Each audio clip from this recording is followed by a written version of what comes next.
This is the Amp Hour Podcast, released July 26th, 2020.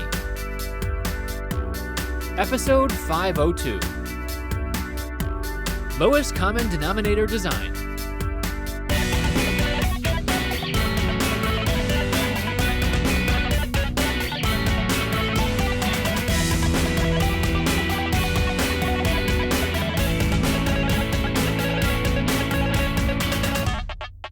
Welcome to the Amp Hour. I'm Dave Jones from the EEV blog. And I'm Chris Gamble of Contextual Electronics. What's up, nerd? Hey, man. You're going to change the blog name to EEV Drive or EV something? I don't know. EV something. Oh, I can. I might do a teaser Twitter photo. Anyway, I'll tell you about that. No, I'll just tweet it. Doesn't matter. Anyway, okay. So what? You want to talk about that straight off the bat, do you? Sure. Well, we can talk about other stuff. We'll leave that as a teaser for later too. Yeah. What's going on in your design world? What are you building these days? What am I building? I am working on. You saw a video. I'm working on selecting chips at the moment, and working on a potentially different variant of the microcurrent. So it's almost like maintaining. You're like the maintaining engineer as well. You're the right. Component obsolescence engineer, and right. The CEO, the maintaining engineer, the janitor, the marketing person. Yeah, that's it. Oh man. Oh boy. And I did a video looking at, because I designed the microcurrent 12, 13 years ago or something. It's a long time ago. It's actually before the blog, right? Mm-hmm. And back when I was a regular engineer. When I actually had to do real day job. Instead of playing one on TV, you're saying? Right, yeah, instead of playing one on TV, yeah. And the things haven't changed. I pretty much came to the conclusion that the Maxim chip I chose back then is still pretty much the duck's guts. Well, Maxim has changed. Oh, yes. Didn't Maxim? Yeah, they got swallowed up by the analog devices. Yeah. Oh, well, has it actually happened, or they said they were going to? It has officially been announced, I think, during the quiet period now. But okay. So Analog Devices is buying Maxim for $20 billion. $20 billion. And of course, I went on Twitter and complained about it, and everyone's like, well, but it's small compared to other things. I don't care about other, you're going to compare it to Samsung, you're going to compare it to Intel. I don't care about those companies. I care about the ones that I'm buying from. Right, yeah. And I care about less part choice, and I care about the fact that there's going to be fewer support people and fewer people in the industry. And it's like, this is a bad thing. I mean, I always keep maintaining that. Even the LT stuff, we've already seen. Oh yeah, exactly. There's been layoffs from Linear Technology, but Linear Technology in turn gobbled up a couple of others, and then didn't they over the years? And Burr Brown, who bought Burr Brown, or was TI. that? That's TI. Oh, TI. Okay, yes, of course. Yeah, and I mean, when it comes down to it, I figure there's going to be two left standing. Pepsi and Coke is going to be TI and Analog Devices. I think that's how it's all shaken out right now. And there's going to be other type of chip suppliers, and that's fine. There will be other ones out there, but I don't know, the ones that I pick from. for my entire career, Maxim and Analog Devices have been arch rivals, Sure, it's been, you're either, you're a Maxim man, Maxim always, for those who don't know, back in the old days, it's changed these days, but Maxim always came out with, they were just churning out new designs like there was no tomorrow. They would actually release these 6-monthly data books, 2 inches thick, data books with new chips they'd just released in the last 6 months. It was just so you got these 6.5 yearly. You get the update book. Data books. You get the update books, because they couldn't print one data book big enough back when we had data books that actually contained all of the chips that they produce. So you had to get the yearly books. Gather on, children. The olds are talking about data books. Yeah, that's it. And but that was the thing. And they came out with so many, and their lead times was so horrendous. At which we got a segue for lead times. So let's remember that for microchip. And and you couldn't get these things. Maxim had the best sample service in the business, right? You could get samples, so you can get onesies, twosies, and that was great for when I was working at the various artillery companies, right? We would only make like a handful of things, right? Yeah, so low volume things, yeah. So using the Maxim parts was great because you only needed a couple of chips because we'd only build like five boards. So we'd get out like 5 sample chips and then bingo, that's our entire production run done. Yeah, I have a data point against that right now because I just got some parts in the mail yesterday, and they're obviously very different chips. They're more complex, but I got some cellular modems that are like sub $10 in production, but they charge more. They actually charge for the samples. There is no sampling from QuickTel. You're right. Okay, yeah. And then it's like, so it was like $75 for 5 modems, and then another $75 to ship them here because they only do international courier. And so it's like, oh my God, yeah, I don't expect them to do sampling, but still, these are $30 modems now. Like this is not this is right. Comparing to a sample program, like this is the opposite. This is the new reality. It's like, no, you're paying for everything. Okay, fine. Yeah, it's different. So, yeah. Do many companies many companies offer sample services anymore? Is it a thing? I haven't got. So TI has like a official sample one. I think they have like online registration things. Yeah, they'll send you like 2 or 3 parts, and then past that, then you got to start talking to salespeople and getting in the ERP system and proving that you're legit. Right. The old question, what's your estimated yearly buy? EAU's all they care about. That's right. Right. Yep. And of course, everyone fudged that. But back in the day, like Maxim, nobody beat Maxim for samples. It was absolutely brilliant. It was free. They didn't care who you were. And they would just, send them to you, and you'd get them by via courier or whatever. And it was just crazy good. But you couldn't get them because the chips were like 40 weeks lead time. You know, right. So well, they were sampling to anyone, but then they were selling to the big boys. And we've talked about that many times. Really, this is the only thing I'm sad about is that we won't have like, fun things to, kick around with Maxim having, we're different this time, no, right. we're getting better with our, supply. And it's like, okay, well, I guess that's gone now. And I'm sure, ADI is pretty great about their supply, and I'm sure it'll be fine, but it's good. And Analog Devices, like the two companies at Maxim were kind of like the company that made the cool, novel new chips. They were always churning out, but a one-off weird chip kind of thing. One-off weird kind of things, So if you had a niche, a product that did this thing, Maxim probably made some analogy type chip that, did that. Whereas Analog Devices made if you really needed like really high precision, the best characterized, the best parts, possible in terms of performance, you went to Analog Devices. Maxim wouldn't have been your first choice.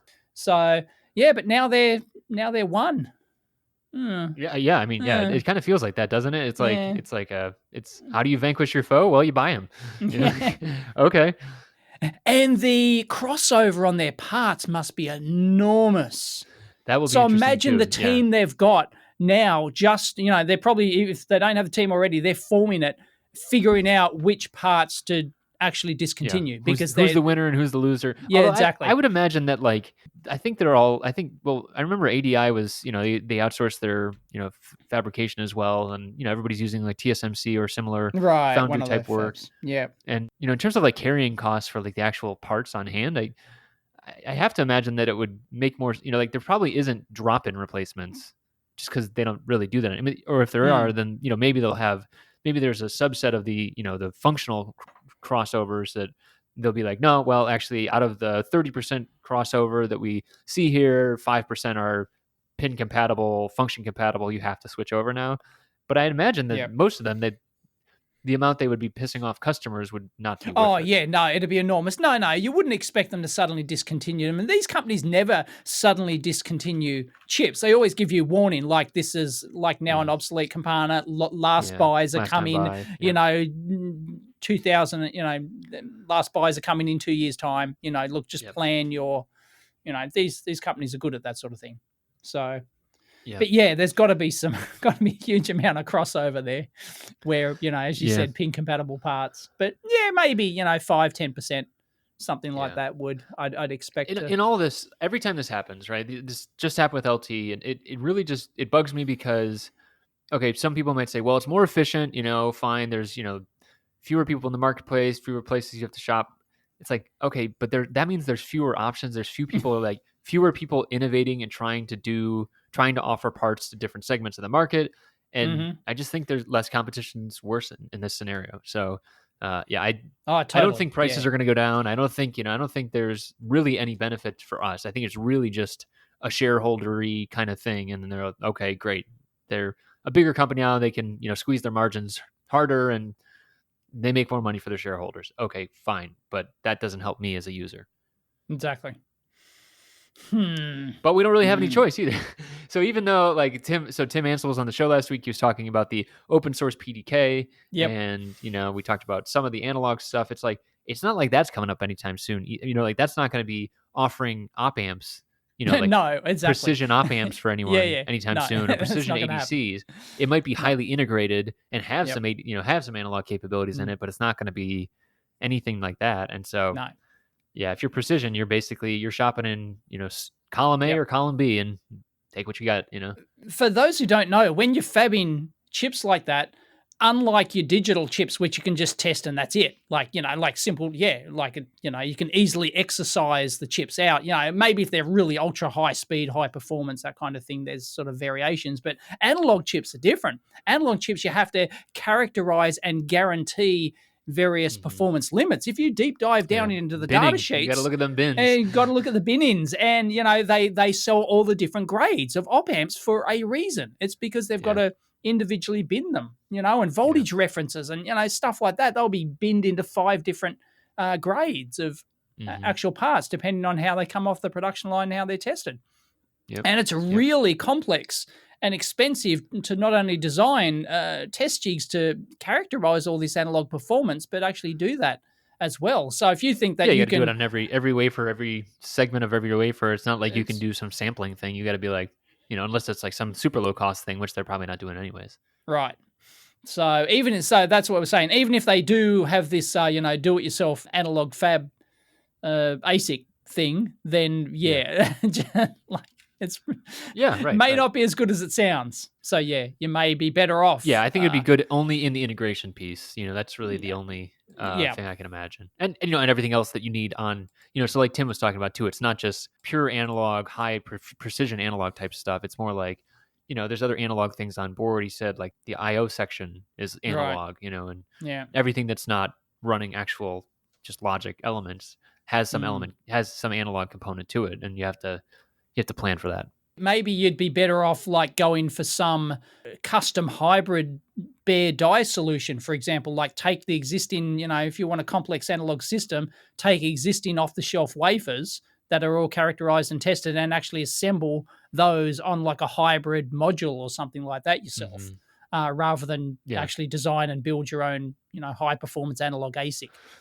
Yeah. Jeez, Yep. Yeah, and that's kind of like what Ming was talking about a couple weeks ago too from Zieglu. I don't remember if he said they did any analog stuff though. I guess some of the chips that they pulled in were, they had sensors, but I think all the interconnect between them. So that was like the chiplets, and the chiplets go down onto like a substrate, and then you can talk between the different chips. Yeah, right. But I'm not sure if that. I do like the chiplet idea though. I think that is a very interesting idea. But again, it's it's going to be TI or ADI. It's niche. It's not. Well, you're only going to have so many choices there. So, and then however many of the parts that are out in the system that are actually capable or available as chiplets as well. Yep. Doesn't really matter for me. I don't think I'm ever going to get a volume to be able to do that unless it gets so low that it's literally as simple as making a PCB. But I don't think we're there for a couple years at least. Right. Well, who makes the analog FPGA type things? Those EPAC ones, the electrically programmable. Analogic is sticking out in my mind, but I don't know if that's Analogic. No, it's one of the other mainstream. No, God, I can't believe it. That's a healthcare company. Now we're frantically trying to find it in the. Well, I mean, it's not really It's Cypress has the PSOC. Cypress, yes, the PSOC. That's what I'm thinking of. Yeah, Cypress with their PSOC. Yeah, like PSOC is kind of reconfigurable. Man, those are really expensive. Yeah, they're not cheap, but they're kind of cool. But they're very cool. Yeah. But as is common with a lot of these, modular analog things, they're not that high performance. Exactly. Yeah. If you need like 16-bit, 24-bit, you're not going to probably get that in there. I think I've seen 12-bit And even then, the specs are a bit loosey-goosey, I think. Yeah. Please correct. I'm Yeah, I sure think that's the people will thing. correct me. At the end of the day, I'd prefer to mix and match. I don't want I think that the answer for having analog at in the open PDK thing, it's like, yeah, some people are going to want integrated analog. Okay, great. But Yeah. I don't think that's the answer for me because I'm not making custom chips either. Like All right. I'm going to be mixing and matching for as long as they're available. It's just that I don't like that there's fewer available now. Oh, well. I've belabored this point enough, I think. Let's talk about sourcing stuff. So this was someone actually wrote in. Oh shoot, I forgot who wrote in. We'll get his email up here. But there's actually an email. So we were talking about like lead times from Maxim, right? Like 44 weeks. But apparently, Microchip sent out an email, a letter to all their customers. They're like, "Hey guys, what you're doing is not cool." That's kind of how it read to me. I don't know. Exactly. How dare you order parts from us? Right. That's not cool. Right. Sorry, we have to explain this because that sounds absolutely ridiculous. Yeah. So, this is from David. So David wrote in. Thank you, David. And basically, the letter says, we're getting all these orders. We don't know where they come from, but people are asking for expedited orders. And expedited always is kind of weird to me in general too. Like, so one of my buddies who's like a buyer, he's like, yeah, we could do expedite. I'm like, why doesn't it's kind of like, why isn't it standard? Yeah, well, exactly. Like, why? It's like it's like sending an email with urgent on it. Eventually there's inflation and everything gets marked as urgent or double urgent or triple urgent or must read now. And it's just it becomes meaningless. And so like that's the thing that you can do when you contact these fabs, and you can try and get a hot lot, or you can try and get expedited, jump the line, whatever. And so this letter's saying like, hey, we're getting this a lot right now. They don't know what it's from, and we can make conjecture on that, I'm sure. Well, they actually speculate what it is. Yeah, they speculate that all companies were shut down. Yeah, companies were shut down, and all of a sudden they've come back into business because the companies were shut down due to lockdowns, and now they're back in business, and all of a sudden everyone wants their stuff, and they have to ramp back up, and bingo, they want their chips now, please. And basically they're saying, sorry, our normal product lead time is 16 to 20 weeks. And they're saying, can you please at least give us 12 weeks of backlog visibility? Like, please. It's like we can't just bump we can't expedite everyone's order.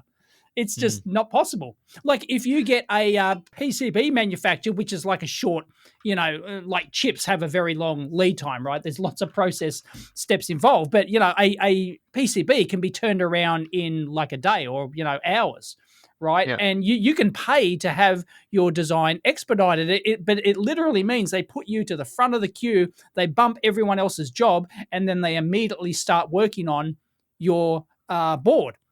We used to do this when we were at Audi, and we would have like 8 to 10 layer boards turned around in 24 hours. Yikes. Right? 24, and it'd be thousands of dollars for one for a prototype board. But we wanted it for various reasons, and they would expedite it, and they would bump everyone else's job, and they would manufacture our board, and they would literally start 10 minutes after you send in the email saying, "Yep, we're happy to pay that expedited price." Then somebody, boom, immediately starts working on it, bumps every other job, and and you get in there. But chips, it's a bit more complicated. The thing is, when you're starting from sand, I mean, I think the stuff that I used to work on in the fab, it was like a 30-day start to finish, wafer in, wafer out kind of thing.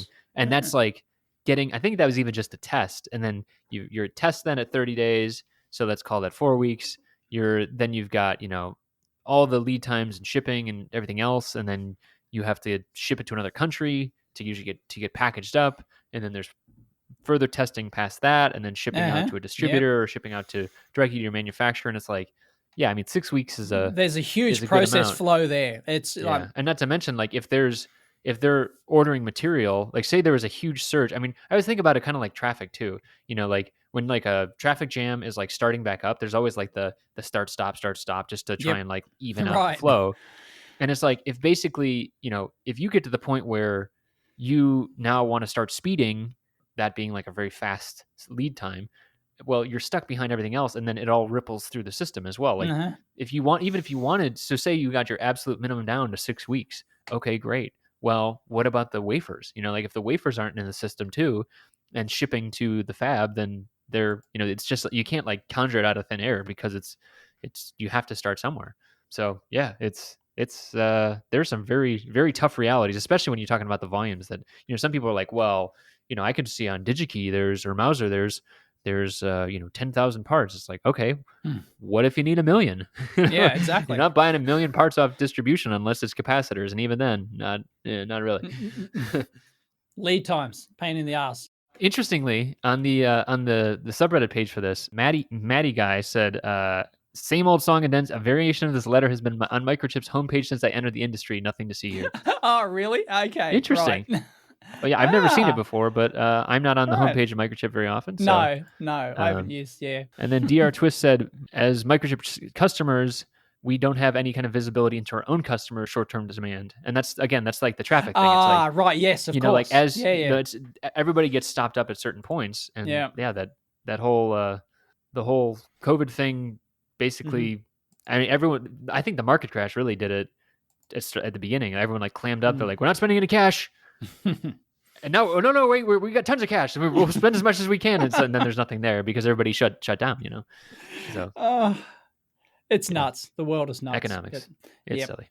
Anyway, but there's like, as they said, there's nothing new here at all. I mean, this chip backlogs of people take for granted. Like, most people who probably listen to this show are sort of like your more low volume type stuff. You used to be able to get in stuff X stock from DigiKey and Mouser and Element 14 and all those sort of places, right? But when you're talking about volume production, it's an entirely different game.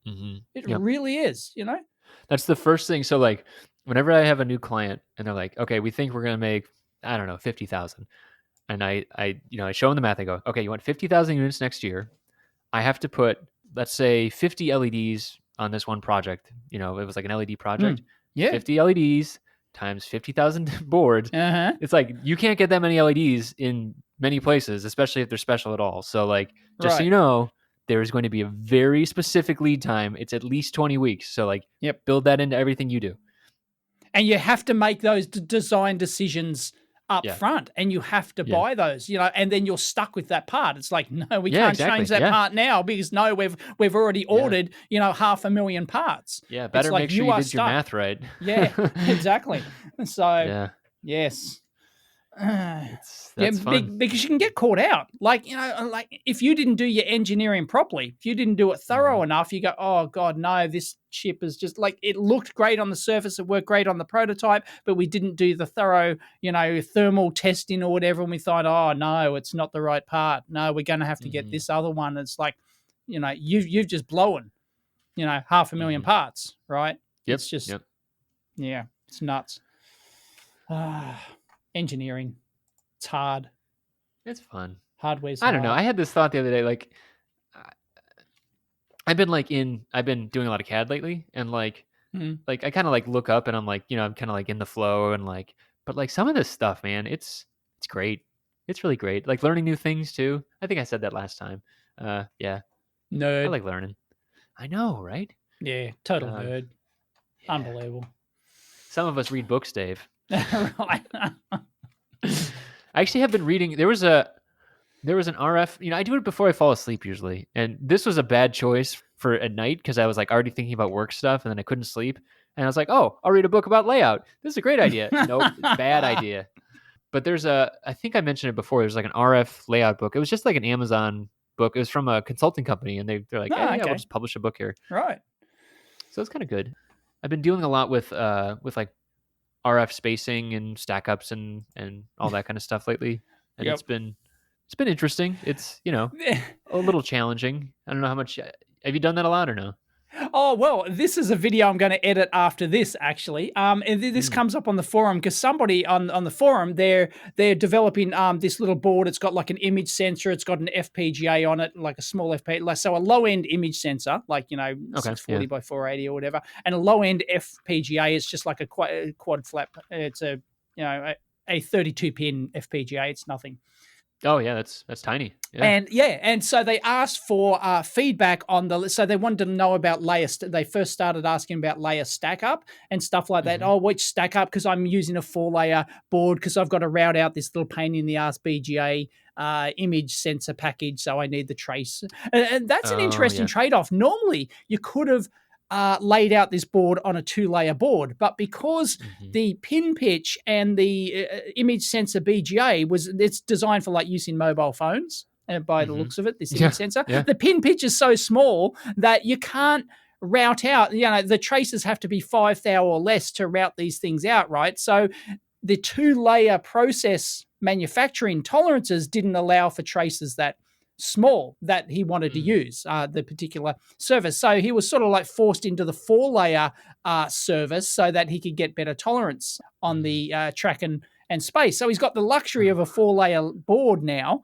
and he wanted to know how to stack it up and stuff. Anyway. Yeah, but so I'm guessing he's using JLC, right? I can tell that. Yeah, just from he's using JLC. Because it's 5 on 2-layer and 3.5 on 4-layer. Okay, right. Fine. Okay. Yeah. Yep.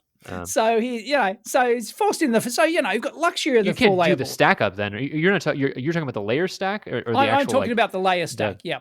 Yeah, no, he just wanted to know like which one should be ground, which one should be signal, which one should be power and stuff like that. Okay. So started off asking about that and then got into, talking about bypass capacitors. And then somebody on the forum who's like a really high-end RF designer, jumped in and like sort of went to town about this is how you have to, you've got to have a bypass capacitor for every via that you have on your board because, so he was thinking in RF terms, which is all valid, really valid, great advice for RF design, but he's got that RF thinking. So, so that's how it came. So that's how he was answering the question from the RF perspective. If I'm going, hang on a sec, this is a low-end FPGA. Bypass is not going to matter a rat's. You could have one bypass cap for this whole thing. And it's not going to matter a rat's ass. Yeah. It's like because it's so low-end. You said like RF, like RF thinking or like high, digital speed thinking or analog thinking. All of these are like approximations, right? These are all like or abstractions rather of like these design rules that are like kind of internalized. And I mean, when you try and apply one to the other, it doesn't always make sense from a cost perspective or a density perspective.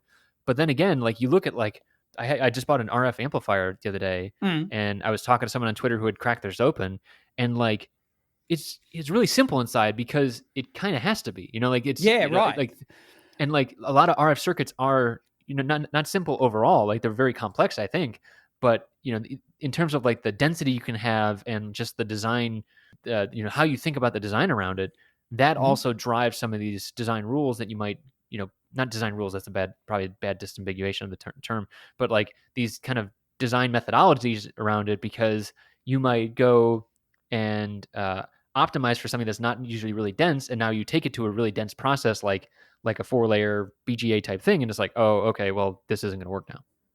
Right. Yeah. And it's interesting that, you can actually over-engineer things. Like, or you can go into all the detailed engineering for bypass capacitors and everything else when you don't need to. It's like, so, and when it comes to PCB layout, I guess there's no such thing as over-engineering a PCB layout because it's just a little bit of time. Like there's nothing, like it's not adding really any extra cost. You don't pay per ounce of copper. Yeah, right. unless you make everything thicker, yeah.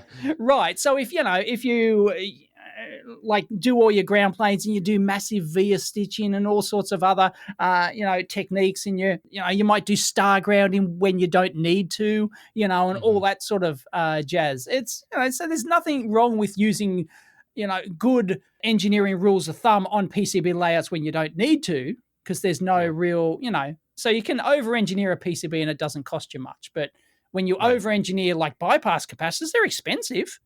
If you get like your 1 mic and your 10 mic bypass capacitors, you can't put like 100 of those on a board. Geez, you watch your BOM cost soar, right? Those little especially the smaller they get, the more expensive. I need a 10 microfarad C0G. Yeah, $10,000, sir. Can you even get a 10 microfarad? I don't think COG? So. No. I don't think you can. No. Back when I was doing COG work, like I think 10 nanofarads was enormous. Yeah. 10, yeah, like, it really was big. like we were paying like $10 per capacitor or something. And it's like, and there's only one manufacturer in the world that does it. Like, Yeah, it was, yeah. Why would you need it for the tolerance or something, or what? No, it was for the analog performance. It was for because these were AC Oh, coupling capacitors and sampling capacitors I in see. Yeah. in a ultra high end 24-bit analog to digital converter. Right. But for super slow signals, so you need a high You capacitance. need high linearity. You need, Yeah. everything else. You can't have it, So yeah, it was nothing to pay $10 for a capacitor. You weren't using. Were you using the capacitor, those C0G, as decoupling, or are you using those in? You said. Oh no. AC? These are in the signal path. No, these are sampling okay. capacitors for your, for your converters, and they're coupling capacitors, and coupling, not decoupling. Right, as in right. there, right? So, and so the quality, sampling capacitors, for example, really critical that you have a very low drift, ultra stable cap as your sampling capacitor. So, yeah, if it changes halfway through a cycle, you start to lose frequency information, right? Yeah. So, well, yes, exactly, and they're non-linear with temperature and voltage and all sorts of horrible, things which you don't care about for a bypass capacitor. But when you're, That's right. But when you're actually processing a signal, especially at 24 bits, it's a real big deal. And that's why even if you open up like a simple multimeter, right? For example, if there's a sampling capacitor, because it's got dual slope integration, so there'll often be a sampling capacitor in there, they will have even like a special through hole cap. They will have everything else is surface mount on there, and they'll have the one through hole part, which is a poly put the kettle on, type material, right? Because that's your sampling capacitor. It's actually critical. It has to be a proper type. You can't just whack in a bloody a Wi-Fi view ceramic. Oh God, Right. it's I found this on the carpet in the engineering lab. Yeah, exactly. Whack that in, and oh God. Yeah. Anyway, yes, special capacitors. Oh goodness, there's a whole art and science there. So I thought you were going to be talking about the actual stack up of the board. We talked about that. A little bit. Sorry, I got sidetracked on the board. Yes, we were talking about the stack up of the board and things like that, and how the signal layers are going to go on top and bottom. You're going to put your power grounds in the middle. Most SMD layouts, the holy grail of SMD layout is to get all your signal traces on the top layer. Right? And big components are on the top. You lay it out as if it's a single-sided board, right? It's almost going like back 40 years, old school, where, everything was single-sided, none of this double-sided rubbish, right? So SMD designs, you think, when you're laying it out, you need to be in the mindset, right, this is a single-sided layout. So I want all of you do as many traces as you can on the top layer, and then you route your power traces and things later, because you can't go running power traces along the top layer, because that's where you want to run your signal wires. That's what this design did. It was like running one power trace from one side of the board to the other on the top layer, and it's like, then you've got no room to route your signal traces. So it was dropping like 10 wires down for all the signal traces just to sacrifice. So you sacrifice 10 signal traces for one power trace. It's like backwards. So anyway, it's hard to talk about. You have to visualize. Right. Well, you're going to make a video about it. So I'm going to make a video about it. So it's just fascinating. It's interesting. Stuff. So I have two things about. So I'm using JLC for the board I'm doing contextual electronics. Yep. One thing that's really, really interesting about it is looking at the controlled impedance calculator. That I can't get any other calculator to match what their calculator and their actual board stack up is. Oh, really? Yeah. And so what I'm guessing is that they have some empirical values that they just plugged in there. Yeah, probably. Yes, that's likely, very likely. And it and given that, it's probably a good idea to just follow what they say and then, ask them why it didn't work. And but it's still kind of it's, I don't really like that. I like to rather have it spec'd out, and so still going back and forth on that. Yep. I also made the choice about the 3.5 millimeter thing, and what I've been trying to do is I'm using a NRF 52 3.5 millimeter? Sorry, 3.5 mil, thank you. Mil, thous. Or thou, yeah. 0.0889 millimeter trace in space. Oh, and, come on. What? Give it to me in imperial. Track and space is always imperial. 3.5 5 thou or thou, yeah. Oh, so it's 2.5 3.5. 3.5 Sorry. space trace. Space trace. Okay. Yeah. And so this part that I'm using, it's got this really ugly, like it's called an AQFN, but what it is like a dual row, like tiny BGA with a huge thermal pad in the middle. And the part is great, but like to escape that, like basically they show, okay, you either got to do like blind and buried vias, and that's like the suggested layout is, and that's what I've done in the past. But that basically takes the board cost up a ton. Well, someone pointed me to Luke Valenti's post for Tiny FPGA. Have you seen those boards before? I've heard about them. Heard about him. Okay, yeah. So he does like super fine pitch stuff, and I'll share a link to it. But it's he bastardizes the outside pins, and then he makes them pill shaped. And he did a bunch of testing on it, but basically because of the surface tension of the BGA, he's able to basically neck down the outer pins to this pill shape, right, and then escape using a larger space trace than he would have otherwise. And he tested it on multiple boards. And it worked. Yeah, I mean, like it's fine, but like so he's got the circular pads on the inner ring, and then the outer ring he necks them down. So they're he's actually doing a BGA, so it's multiple rows. I think it's a 6x6. Oh, okay, right. Yeah. Yep.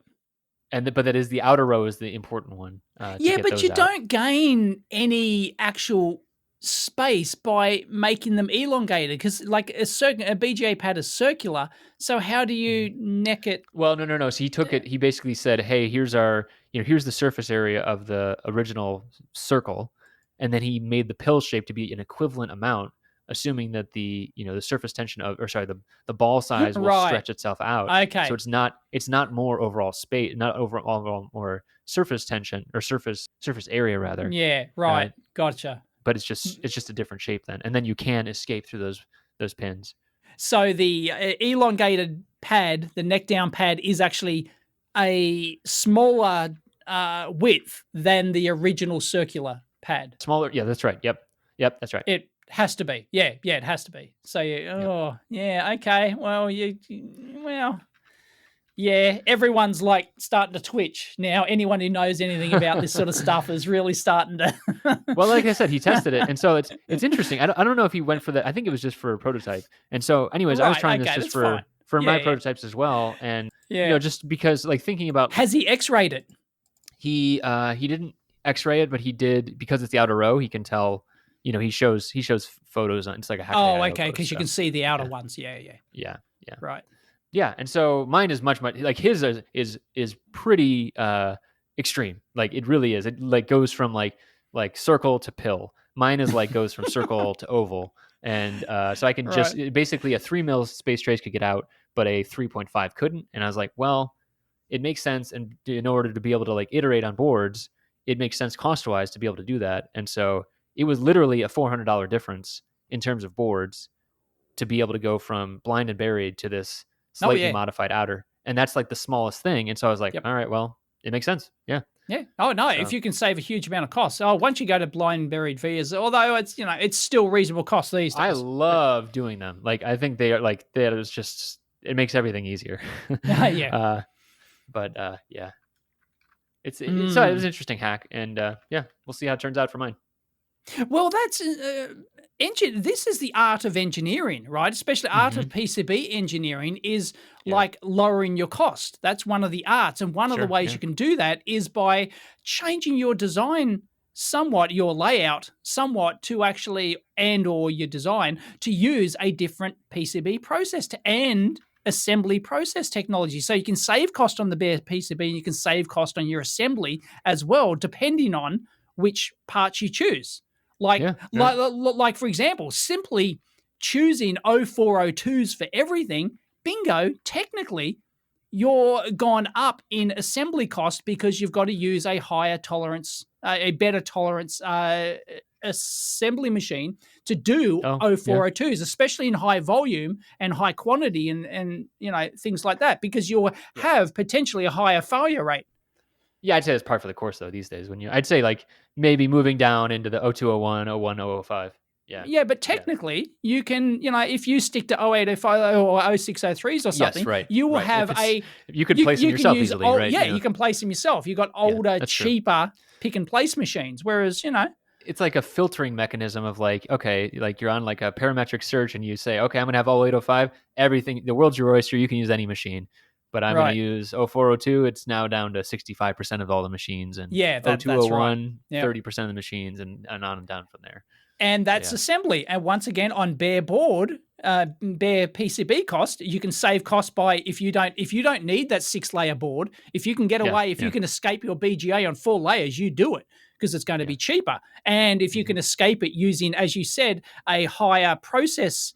A lower quality process technology like a 4 thou instead of 3 thou track space, bingo, you've instantly have available cheaper manufacturing process technology. So your bare board should in theory be, well, you could potentially source it cheaper than you did if you said, oh, I'm going to use 2 thou traces because I'm a real designer. Right. Well, and I think the thing that like popped out to me, so like I said, I've done a design with this chip on it before, and it was like 100 mil by 100 mil board, 100 millimeter by 100 millimeter square board, right? Yep. And I had to pay for all of that space, but the only chip that needed this was that tiny little one chip. And it's like, so everything else is basically carrying the cost of this one chip. And you could say, well, you could go to and really this is why modules are a good idea sometimes too, is that the module, it might have, super tight tolerance, and then it's also pre-certified for FCC. There's other reasons to do it, but then you're paying that cost and you're carrying that across other things.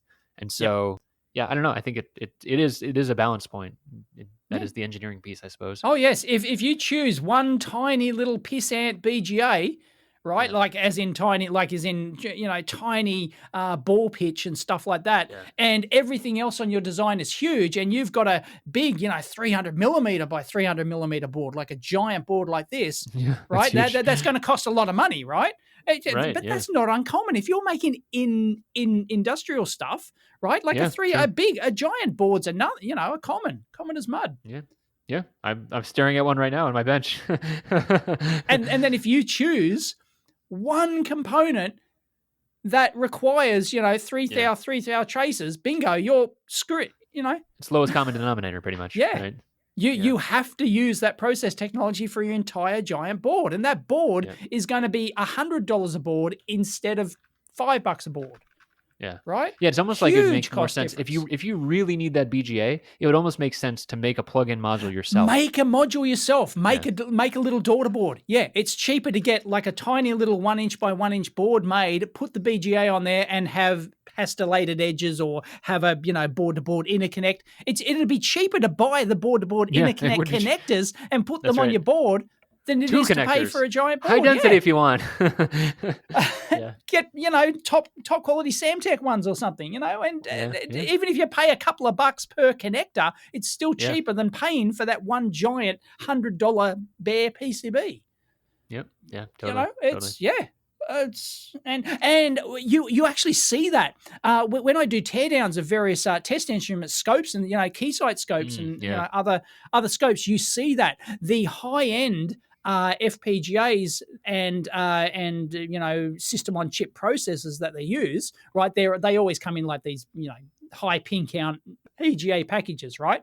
So they'll actually put those on the daughter board, and they put them on a daughter board so then they can transfer the cost of the piece. So they only have to pay for the cost of that small board, that high density small board. They only need that 8-layer board for that part of the design. The rest of the scope is just 4 or 6 layers or something. Right. Well, and just like the RF section too, you could make a small microcontroller go onto Roger's PCB material, but you would be an idiot, like you could do it, but don't do that. That's a bad idea. Don't do it. Your boss will get very mad. Yes. And so, you do different boards, you do interconnects and everything else. And Yep. Can you imagine being like, yes, this is just the finest Rogers material. And there's the 8 Atmega 328p. Right. Yep. Yeah. So that's the art of PCB engineering. That's the art of, and it's really fascinating stuff. Yeah, cost trade-offs. And I've done many videos on that, I'm sure, over the years, and it's I'm sure. very important skill. He doesn't even remember anymore, folks. I don't remember. Come on. Yeah. Do you remember every video you've done? I bet you don't. I do not. No. No, exactly. Yep. I did share the link if you wanted to see the what it looks like. I shared the link in our chat program here. Oh yes, there it is. Yeah. Let's have a look.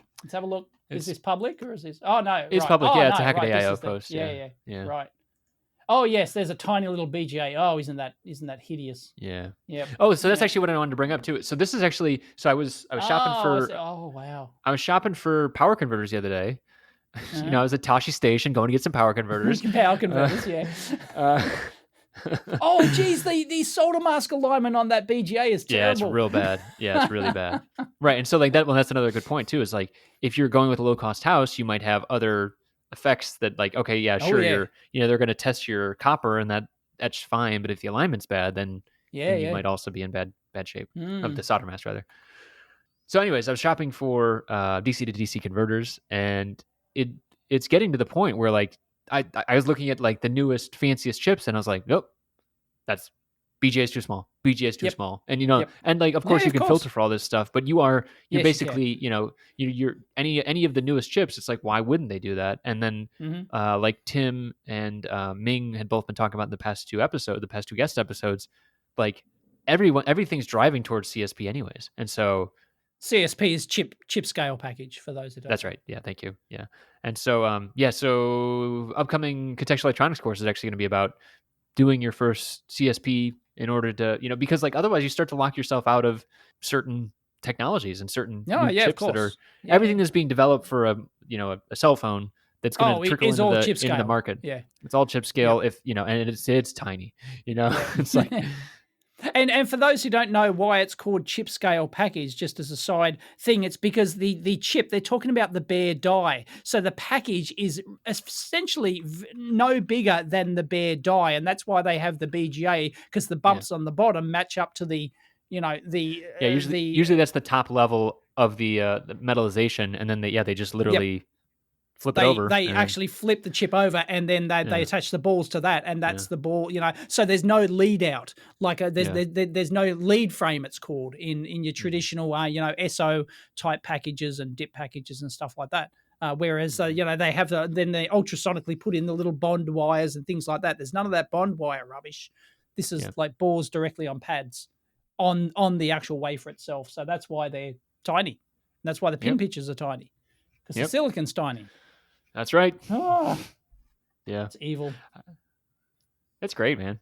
No, it's evil. Invest in your microscopes. I think it's just honestly, it's just the reality of the world we're living in now. And even like I look at QFNs and I'm like, that's not the size of the silicon in there. That there's there's probably it's just a little landing pad with the CSP in there or something like that. Anyways, they're making QFNs, even QFNs, which a lot of people hate. It's like they're making that for schlubs like me. They're making they're not making dip package parts out of the goodness of their heart. They're making them because they've been selling them. That's a consistent revenue stream, and some fresh-faced engineers, out there making, every time they cost down the silicon, it gets, half as big, and they got to just figure out a new way to hook it up to the dip packages that everybody wants to buy. So, sorry.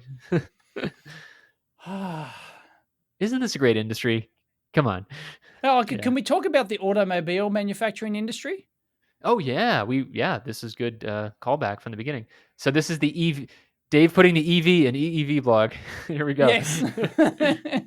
And this is great. Munro and Associates, they're like a analysis. I don't even know. They're an automotive analysis company. They do teardowns of cars, right? That's one of their things. It's like the what's the repair company that does like iTeardown? It's like iTeardown, but for really big things. Right. Anyway, their website is leandesign.com. So they're into optimizing manufacturing and how things are manufactured and stuff like that. So anyway, they do teardowns of cars. So they get new cars on the market and they tear them down to every last component, every last bolt. And they not only photograph and document all these parts, but they figure out all of the manufacturing cost and the manufacturing yields as well. So they figure out this and itemize it for every single part in this car. So they go, okay, this screw here, this module assembly has 20 screws and they cost X amount each. And these moldings, they analyze the injection moldings. I have a very good example here. Page 319, Dave. You want to tell me what you Page see on 319, obviously. Page 319. What do you see on there? So assemble high voltage module cover. What? Yeah. See what the actual part is though? It's a cable harness. Oh, it's a zip tie. It's a zip tie. Yes, they've analyzed this zip tie. This is a great example. Yeah, you're right. So they've analyzed this zip tie and they go, look, they've calculated with a 99.74%, they will get this zip tie right in the assembly process first time. That's amazing. Right, and it takes 51 seconds to put it on there. 51 seconds to process that and put it on there, and it costs 3 cents per for the material for the cable tie, but the supplier process cost, they've broken this all down, 77 cents for the supplier process cost. That probably includes delivery and everything, the whole thing. And the quality burden is they can define all these things. This has got to be the most nightmare of a spreadsheet ever. It's probably like you open up the spreadsheet and then 25 minutes later you come back and maybe your computer has stopped choking on it. Yep. So they've come to the final conclusion. They've added up that it costs $1.02 to install 2 cable ties. Which is crazy. Right. It's right. But hey, so if you can work that part, so if you can, if your mechanical CAD designer can work their magic so that they can integrate the cable tie with that particular plastic mold in somehow, like it doesn't need it's got like a catch or something like that. Yeah, it's got some sort of windy thing that you put it in or something. You can save $1 in your for your component cost right there. Yeah. And this car has like 22,000 parts or something on it. Yep. Right. And they analyze every single one of them. And the report we're looking at, right, is 2,627 pages long. And it's only for the battery pack in this BMW i3, right? Yeah, this BMW i3 car. Right. Yeah. And there's 10 different PDFs analyzing different subsections of the car. Right. How much does it cost to take this home today, Dave? $80,000 to buy this report, but I happen to have paid $10 for it because it's an old report they did in 2015 when the BMW i3 was new, right? Yep. So they bought one of these cars and they tore it down, and it took them probably a year to analyze, 6 months to analyze this thing and produce the reports. Like, how do you produce a report that's 2,000 pages long and do that 10 times? Like, oh my God. Anyway, it's got to be like a forensic style thing, right? Where they're like labeling everything and like putting, logging in the system, and they must have custom software packages that they put all this information in, and the report spits slow out. To do it, like to actually get this done. They can't manually do it. They must have automated processes to do the documentation. Anyway, so you used to be able to buy this report for $80,000, and obviously they only sold like two dozen reports or something, right? Because sell it to other car manufacturers and sell it to you probably sell it to the suppliers, right? All of the OEMs that are going in here, because then if you basically get this 2 months after, and then you want to start selling like a replacement part. Okay, great. Yeah, it's $1 for the zip tie. You better beat that 1 cent price tag, or else you don't even bother. So anyway, people buy these reports. $80,000, and apparently they spent over $1 million doing this teardown. Yeah. To actually produce this actual report. $1 million. So they hopefully they got the money back. Anyway, are we gonna have a link for people to buy this or no? Yes, we will have a link for people to buy this. I'll send it to you. Just so people are. Yeah. Okay. Yeah, it's great. It's worth the $10 just so that you can see what's involved in manufacturing. If you're interested in anything to do with manufacturing process technology and costing, this will be an eye opener. Really will. Anyway, they decided to release it. They said, we've got 10 different reports for this car. We'll charge $1. We'll charge $1 each. So you can buy all 10 reports for this teardown for this car for $10. And I ponied up the $10 and I've got. Yeah, I think that's totally worth it. I mean, it's cool. It is so worth it. I don't even.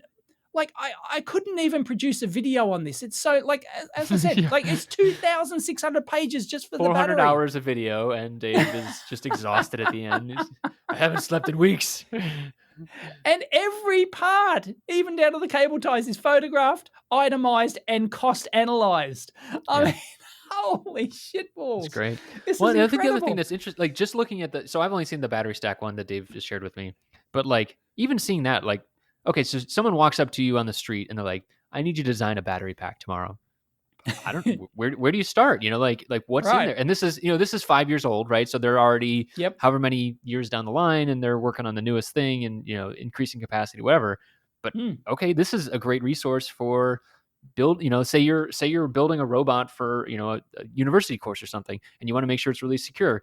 Take some design ideas from here, and it's like this is a great kind. These kind of things are great resources just for filling up your mental library of like, oh well, maybe we could stack vertically instead of horizontally, or whatever comes out of it.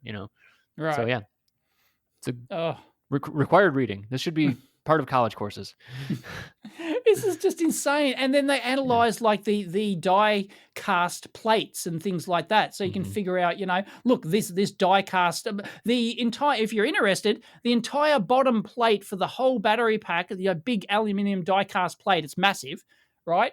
It costs $62 for this giant machine. No, it's not die. I don't know and they have a material cost, and they have material energy. cost and energy, something forged or stamped or whatever. Yeah, mechanical stuff. It's Dave just, it's just ridiculous. Yeah, I just blown away. You'll be blown away too. See, if you're not blown away by this, get out of the industry, because this is bloody interesting stuff, and this is what we are the arbiters of what's interesting. Yes, you will exactly. Listen to us. Damn right. You will find this interesting, or you will leave. You will look at zip ties and you will think, oh, zip ties, $1. Oh man, it's just it's mind blowing stuff. Anyway, definitely worth the $10, or maybe I'll do a video on it and you'll get a snippet of what's in there. But definitely. Yeah. Cool. I think you should. I think, like I said, just to showcase to people that there's. Yep. So are there others out there? Like, how did you find out about this? Did you?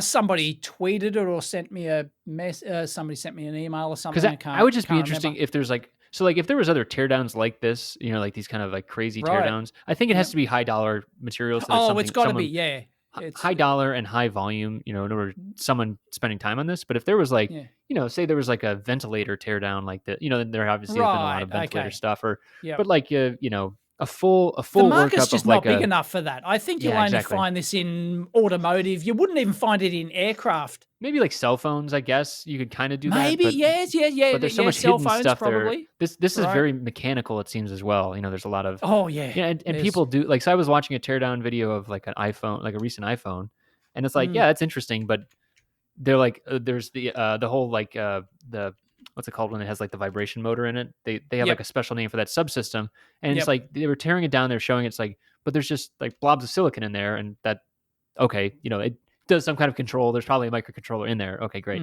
Like that's not going to tell me as much as like the stack up of like batteries and all the mechanical stuff that's in this one. Right. So anyway, yes, I know for a fact that there are companies who specialize in forensic teardowns of phones. There are companies that actually do that, and and you can buy their reports. They will tear down the latest iPhone and they'll itemize the cost. I'm looking for the bargain barrel. I want the bargain barrel report prices. I'll pay for it like you did, But no, well, you get those on like iFixits when they do a teardown. I think they kind of might do a cost estimate of like the basic chips used in there at least, Yeah. But if you want the real cost, you have to factor in all the assembly and transportation and other warehousing costs. All the costs associated with actually manufacturing, vertically integrated manufacturing an entire phone.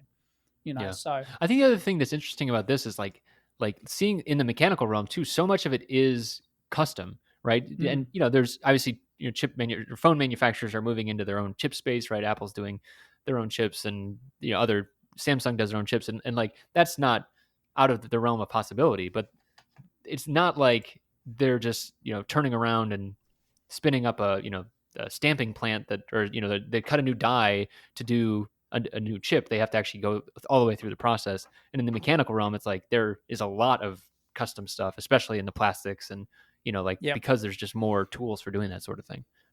Prepare to have your mind blown. I'm going to give you the executive summary of what it takes to manufacture an electric car battery pack.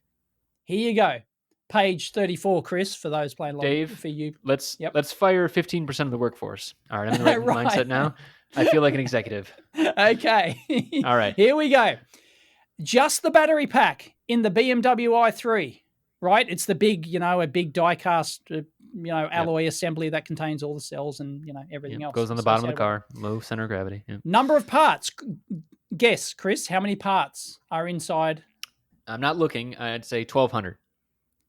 Off by an order of magnitude. 12,000? 12,295 parts. Oh, wow. Okay. This is how many. We should say we got the order of magnitude thing last. Everybody loved to correct us on that one. We got it wrong. Okay, we got it. Yeah, thank you. Yeah, yes, the order of magnitude. It's a log scale. Although no, I am no. I'm still going to stand firm on that. Okay, fine, whatever. But a lot of people. No, I'm standing firm on the log thing. Fine. 5 is half an order of magnitude. Damn it. I don't give a shit about the log thing. Okay, no, don't care. Don't care. Right, great. No. In the true spirit of order of magnitude, it's an estimation. I feel like this is what it is. Exactly. It's about the feels. Feels over reels, Feels over reels, yeah. That's the spirit of order of magnitude. Anyway. I shouldn't have brought it up. I'm going to make you guess on each one of those. How many fasteners? Of the 12,000? No, how many fasteners, to like cable ties and screws and things? How many? 4,500. No. Now you're way overestimating. 830 fasteners. Okay. I don't know. What else is in a battery pack? I guess cells and there are things. There are 12,200 parts. How many unique parts? Oh, that's interesting. Yeah. I'd say, how much duplication is there? I'd say probably 8,000 uniques. No, 6,000. 500. 500 uniques. 500 so what the uniques. Hell are they... So they're reusing a lot of the same screw, I guess. Okay. Yeah. Okay, so then that's a little bit more doable then. So of 500 unique parts, then 500. It's more doable. Yeah. Yeah. Okay. Heck, I've made PCBs with a couple of hundred unique parts. Yeah. Right. Yeah, you get into resistor values and all that other stuff. Yeah. It's so. Boy, imagine all the drawings they have to maintain for all that. Talk about PLM. PLM nightmare. Ugh. Yuck. Anyway. Yeah. Explain these acronyms. Product lifecycle management. So that's you've got screw 1, 2, 3, 4, 5, and that is now obsolete, or the manufacturer's not making anymore. We need to insert screw 1, 2, 3, 4, 6, and then you basically rev the drawing, and then it just rolls all the way up the assembly. All the fun part of engineering. Yeah. Oh my God. You definitely want to be one of those engineers. Yeah, who are doing that. Yeah. I've spent a week of my life sourcing a screw. I believe it. Yeah. Yeah. Yeah. I mean, if you get it wrong, it really everything goes bad. Oh yeah, everything goes tits up. Yeah. That's the real bad. Yeah. Okay, Chris. How many process steps? Like how many actual process steps to assemble this entire battery pack? 500. Order of magnitude again. No, 2 orders of magnitude. Wrong direction? Yeah. Which way? Up or down? Up. Really? 50,000 steps? 59,000 steps. How is that possible? Is it process step would be like one screw of a torque wrench is everything, one step? Yeah. Oh, so it's every standard operating procedure is multiplied times however many. Yeah. So each, just putting on that cable tie might take 5 steps, Yeah, right. Okay. You've got to get the cable tie, then you've got to put it on, then you've got to cut it off, and then you've Step 2. Yeah, right. Yeah, you're right. No, that's a good point actually. You zip it down. Because everything costs money. When you analyze this, every step costs money. It's time. Yeah. Time is money. Right? Yeah, totally. Anyway, so what was the total cost again? What was the total cost of the battery pack? The total cost is $10,456. Huh. It weighs 278 kilos. It takes 33 hours. I won't let you guess anymore. It takes 33 hours, supplier process time. So that's the suppliers to manufacture the processors. It takes the original equipment manufacturer processor time is almost 4 hours. The first time, they get it right. That's first percentage of time they get it right. Yeah, so error rates and stuff like that, or the opposite. 0.08%. That must be backwards. That sounds backwards. Yeah. Oh, yes, because this pops out of the magic formula, right? Because there's 12,000 parts, there's 59,000 steps, you're guaranteed to screw something up. Oh, so it's like multiplying through basically, like every. So if you're like 99% sure that part A is going to work, then that 1% error multiplies through everything else because. Multiplies through everything else. And Oh, yeah, Jesus. somebody will screw up a step somewhere with Carl. 99.9% guarantee. Yeah, Carl. Yeah. Where your pay's being docked zero point 0.1 cents because you Yeah, wasted right. X amount of time, Oh my god. This Yeah. is like that's like a good like manufacturing sucks is like that's a good. I mean that's why like you talk about it's like Six Sigma though. It's like you have to drive everything towards that Six Sigma point Yes, in order right. to get everything to have a yield of 80% or 90% Right, or whatever. exactly. After Yeah. your 1,000 steps, yeah. Yeah. Right. What's crazy about this is I keep thinking like, oh yeah, this is like BMW saying this. This is a third party company saying this. So this is Yeah. all conjecture still. Like they could be totally wrong, but it sure sounds right. It's based on their experience, right? This is Yeah. what this company does. These are experts. This is what they do. They're probably hiring old manufacturing engineers and people that worked at BMW and anyways, right? Yep. It's like, yeah. Right. And anyway, so at $10,456 manufacturing cost, only 4,900 of that is the actual material cost. The rest of it is OEM process cost, supplier process cost, $107 for quality burden. Yeah, you got to check those parts. Yeah, someone's looking at it. Stuff like you got to somebody's pay their looking salary. At that. Yeah, exactly. Yeah. So there's $100 just in the cost. And SG&A, I don't know what SG&A is, but that's $1,500. That's another overhead amount. I forget what it is. I can tell you. An accountant would know what that is. Yep. But it's like the carrying cost of the organization. I'm pretty sure. Right. Yep. Selling, general, and administrative expenses. Right. So basically, there we go. Yep. Yeah, all the overhead of sales, all the paperwork overhead. Yeah. Right. Mm-hmm. And all the other overhead. Yep. Yeah. Yeah. You have to pay managers and you have to pay. Sure. Yeah. Yep. Yeah, inspection workers. That meeting does actually cost money, as much as your manager doesn't really pay attention to that. Yeah, right. Anyway, so that is absolutely fascinating. So well worth your $10 if you're, What are the other reports? So this is just the battery pack, does it do like the motor assembly and stuff like that too? The other one, yes, the drive line is a report. The Rex system, whatever the hell the Rex system, the IP and interior trim, the seats have their own report. Infotainment system. That's probably the IP. Yeah.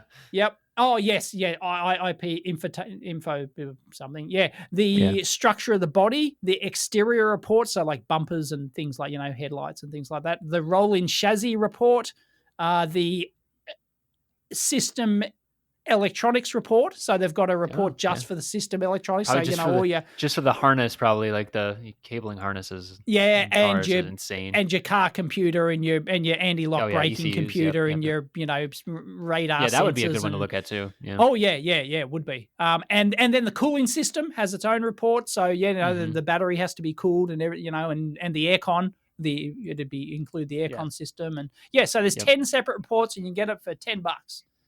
They're going to sell a couple of reports, I think, after this, Dave. Yeah, you should get some kind of referral I should get a kickback. I should get a referral. Yeah, for sure. Anyway, it's just and they've got right at the end. If you look at the second last page or something, they have some YouTube videos for the BMW i3 plant assembly line videos. So I have not watched those yet, but that could be fascinating as well. So, but the cost, wow. There was a disappointing video. I thought it was going to be better. It was an Intel factory tour. It was just showing like the internals. I saw that. Fab. It's nice. It's nice to see the pods go. And they just showed these these overhead the foops, pods. They're called, Dave. Foops. Oh, sorry, I didn't Front use the opening unified pod. It's worth That's a my watch. Experience talking. Yeah. I wish there was more stuff like that because it really is interesting. It gets kind of dull after working. But you've got to have somebody knowledgeable on the whole thing to take you on a proper technical guided tour. Like a start to finish. This is just a fluff piece. It's just look at all our fancy overhead robots. And the robot systems are really interesting, and how they have I guess what we talked about earlier, right? Thinking about supply chain, you can visualize supply chain in a fab, right? So if you and they don't show that. Well, they show a little bit of this, but basically, you think about if you've got a photolithography process where they're, basically they're exposing a wafer and then they rinse it, and then it's supposed to go to dry etch, which is my thing that I used to do. And then, but say I messed something up and I broke all the machines.